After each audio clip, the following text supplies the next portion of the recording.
Bismillahirrahmanirrahim. Assalamualaikum warahmatullahi wabarakatuh.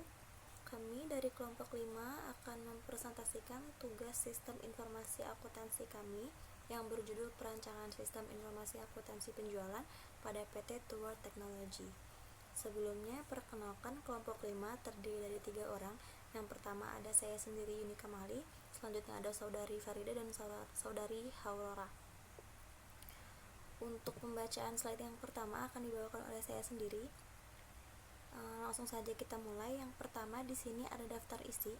Daftar isi ini terdiri dari 4 bagian yang akan kami bacakan dalam beberapa menit ke depan. Yang pertama ada konsep dasar sistem, yang kedua sejarah perusahaan, yang ketiga ada pengertian SLDC, dan yang keempat adalah activity diagram. Selanjutnya yang pertama di sini ada tujuan kami meneliti PT Tower Technology. Tujuan kami meneliti PT Tower Technology adalah untuk mengembangkan sistem informasi akuntansi penjualan dan penerimaan kas pada PT Tower Technology dari sistem manual menjadi sistem yang berbasis komputer. Metode yang digunakan dalam studi kasus ini berupa observasi dan daftar pustaka. Selanjutnya ada konsep dasar sistem. Yang pertama ada definisi dari sistem. Sistem menurut Churchman 2011, sistem adalah seperangkat bagian-bagian yang dikoordinasikan untuk melaksanakan seperangkat tujuan. Yang kedua, ada definisi dari informasi. Sumber dari informasi adalah data, sedangkan data itu sendiri adalah kenyataan yang menggambarkan suatu kejadian. Sedangkan kejadian itu merupakan suatu peristiwa yang terjadi pada waktu tertentu. Dalam hal ini, informasi dan data saling berkaitan. Selanjutnya, akuntansi. Akuntansi pada hakikatnya merupakan suatu proses yang dapat menghasilkan informasi yang digunakan manajer untuk menjalankan operasi perusahaan. Yang terakhir, sistem informasi akuntansi. Sistem informasi akuntansi adalah sebuah sistem informasi yang menangani segala sesuatu yang berkenaan dengan akuntansi. Selanjutnya ada definisi penjualan. Menurut Winardi, penjualan adalah suatu transfer hak atas benda-benda. Tujuan penjualan dalam suatu perusahaan yakni merupakan kegiatan yang paling penting, karena dengan adanya kegiatan penjualan, terbentuklah laba yang dapat menjamin kontinuitas perusahaan. Penjualan harus menghasilkan suatu aliran pendapat yang cukup untuk menutup biaya operasi perusahaan yang dapat memberikan suatu keuntungan bagi investor. Selanjutnya di sini ada definisi sistem informasi akuntansi penjualan. Sistem informasi akuntansi penjualan menurut Mulyadi adalah penjualan adalah kegiatan yang terdiri dari penjualan barang atau jasa baik secara kredit maupun secara tunai. Tujuan sistem penjualan adalah mencatat order penjualan dengan cepat dan akurat, memverifikasi konsumen yang layak kredit, mengirim produk, dan memberikan jasa tepat waktu dan lain-lain. 2. SLDC. Pengertian definisi System Development Life Cycle atau SDLC menurut Azhar Susanto dalam kurun 2004 atau 341 menyatakan bahwa System Development Life Cycle atau SDLC adalah salah satu metode pengembangan sistem informasi yang populer pada saat sistem informasi pertama kali dikembangkan.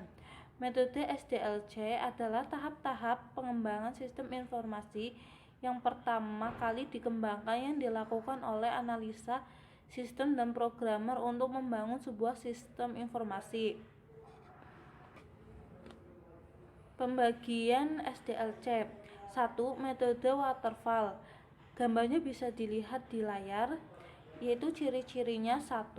Mengumpulkan kebutuhan secara lengkap, kemudian dianalisis. 2. Desain dikerjakan setelah kebutuhan selesai, dikumpulkan secara lengkap. 3. Desain program diterjemahkan ke dalam kode-kode dengan menggunakan bahasa pemrograman yang sudah ditentukan.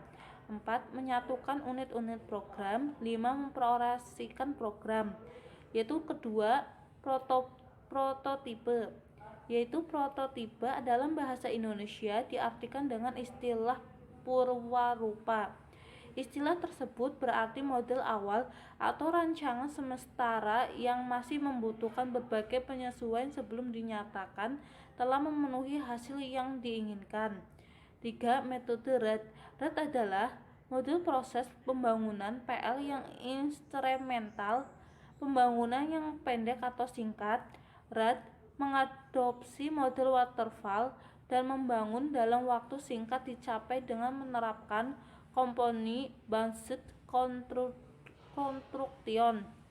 Waktu yang singkat adalah batasan yang penting untuk model ini. UML. Menurut Alin 2012, Unified Modeling Language atau UML adalah bahasa standar yang digunakan untuk menulis blueprint perangkat lunak. UML dapat digunakan untuk memvisualisasi, menspesifikasi, membangun, dan mendokumentasikan artefak dari sistem perangkat lunak. Jenis diagram itu antara lain 1. Diagram kelas atau kelas diagram, 2. Diagram paket atau pack diagram, 3. Diagram usekas atau usekas diagram, 4. Diagram interaksi dan sekuensi atau sekuensi diagram, 5. Diagram komunikasi atau communication diagram, 6. Diagram state chart atau state chart diagram, 7. Diagram aktivitas atau aktivitas diagram, 8. Diagram komponen atau komponen diagram, 9. Diagram deployment atau deployment diagram. Selanjutnya akan saya lanjutkan. Sebelumnya perkenalkan, nama saya Aurora Rizky Syaputri, NIM 111908999. Saya akan mempresentasikan sejarah perusahaan. Two Words Technology merupakan perusahaan yang bergerak di bidang perdagangan alat komunikasi. Dalam usahanya, aktivitas penjualan adalah hal yang paling penting, mengingat perusahaan ini adalah perusahaan dagangan. PT Two Words Technology ini didirikan oleh Bapak Nam Jo Hyuk pada tanggal 20 Januari 1997. Kurang lebih sudah 22 tahun yang berlokasi di Jalan Gatot Subroto, Jakarta Utara. Selanjutnya di sini ada struktur organisasi pada PT Two Words Technology. Yang pertama di sini ada direktur, di bawah direktur itu ada general manager, di bawah general manager itu ada 3 manajer. Yang pertama ada manajer administrasi, manajer HRD, dan manajer pemasaran. Pada manajer administrasi di bawahnya itu ada 3. Yang pertama itu adalah admin penjualan, admin pembelian, dan orang akuntansi. Lalu di bawah manajer pemasaran ada sales marketing dan kepala gudang. Di bawah sales marketing ada staf gudang dan supir. Selanjutnya ada prosedur sistem berjalan. Yang pertama adalah proses pemesanan barang. Diawali dengan pengiriman surat penawaran dari salesman kepada customer. Kedua, ada proses pembayaran tunai. Setelah purchase order diterima dari customer, maka purchase order tersebut akan diperiksa terlebih dahulu seperti stok, harga, maupun diskonnya. Yang ketiga, ada proses pengiriman barang. Setelah bukti transfer diterima, maka surat jalan pengiriman barang akan dibuat oleh staf gudang, yaitu kopi nota penjualan dan kopi purchase order. Yang terakhir adalah proses pembuatan laporan, yaitu melaporkan setiap kegiatan penjualan setiap bulannya kepada direktur perusahaan. Demikianlah presentasi dari saya. Selanjutnya akan dilanjutkan. Nah, yang terakhir di sini ada activity diagram. Untuk definisi activity diagram menurut Sukamto dan Salahuddin adalah diagram aktivitas atau diagram activity menggambarkan workflow atau aliran kerja dari sebuah sistem atau proses bisnis atau menu yang ada pada perangkat diagram activity yang menggambarkan dengan ringkas bagaimana suatu sistem dapat berjalan. Nah, untuk studi kasus kali ini pada PT Two Words Technology kami memakai bagan dari activity diagram. Selanjutnya di sini activity diagram memiliki 6 simbol. Yang pertama ada simbol status awal, yaitu merupakan status awal aktivitas dari sebuah sistem. Yang kedua ada aktivitas biasanya diawali dengan kata kerja. Selanjutnya ada percabangan atau decision. Di sini deskripsi dari decision adalah asosiasi percabangan di mana jika ada pilihan aktivitas yang lebih dari satu. Selanjutnya ada penggabungan atau join, yaitu di mana lebih dari satu aktivitas yang digabungkan menjadi akhir. Selanjutnya ada status akhir yang dilakukan sistem sebuah diagram memiliki sebuah status akhir. Selanjutnya ada swim lane atau pemisah, yang deskripsinya memisahkan organisasi yang bertanggung jawab terhadap aktivitas yang terjadi. Selanjutnya di sini ada activity diagram dari PT Tuo Technology. Yang pertama di sini ada 4 bagian, yaitu sales, PO, customer, dan gudang. Untuk sales sendiri, status awalnya menawarkan produk kepada konsumen, lalu membuat PO. Yang kedua, PO punya 3 tugas. Setelah menerima PO dari sales, dia akan mengecek pemesanan. Selanjutnya, setelah ada bukti pembayaran, dia akan membuat nota. Lalu yang terakhir, proses pengiriman barang dan laporan.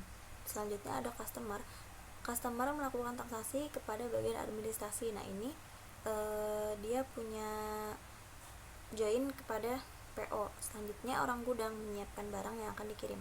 Di sini decisionnya ada pada gudang, customer, dan PO, karena gudang join kepada PO untuk menyiapkan barang. Selanjutnya dikirim kepada customer, dan status akhirnya berada di gudang dan customer. Selanjutnya permasalahan pada PT Tuo Technology. Yang pertama, karena menggunakan sistem manual, seringkali ada kesalahan atau tidak balance antara stok gudang dengan data stok yang dibuat, entah karena staf gudang yang lupa mengupdate barang masuk atau memotong barang yang keluar. Selanjutnya yang kedua di sini permasalahan pada PT Tuo Technology adalah komputernya yang loading atau lemot karena penuh dengan data-data yang tidak direkap. Yang ketiga, kegiatan karyawan atau karyawatinya yang agak slow menjadikan banyak pesanan dari konsumen yang menumpuk atau delay. Nah, saran dari kami yang pertama adalah untuk mengatasi permasalahan pada PT Tuo Technology yang lebih efektifnya, yaitu mengupgrade komputer atau mengganti komputer yang baru agar dapat merubah dari sistem manual menjadi sistem berbasis komputer, supaya data-data lebih rapi dan aman, dan juga tidak memakan banyak biaya untuk pembelian kertas dan lain-lain. Selanjutnya, yang kedua, perlunya kedisiplinan untuk para karyawan dan karyawati agar tidak ada kesalahan lagi dalam mengecek stok, dan lebih disiplin atau lebih cepat tanggap dalam melayani konsumen atau mengirim barang kepada konsumen. Sekian presentasi kami. Kurang lebihnya mohon maaf apabila ada kesalahan baik sengaja maupun tidak sengaja. Wabillahi taufiq wal hidayah. Assalamualaikum warahmatullahi wabarakatuh.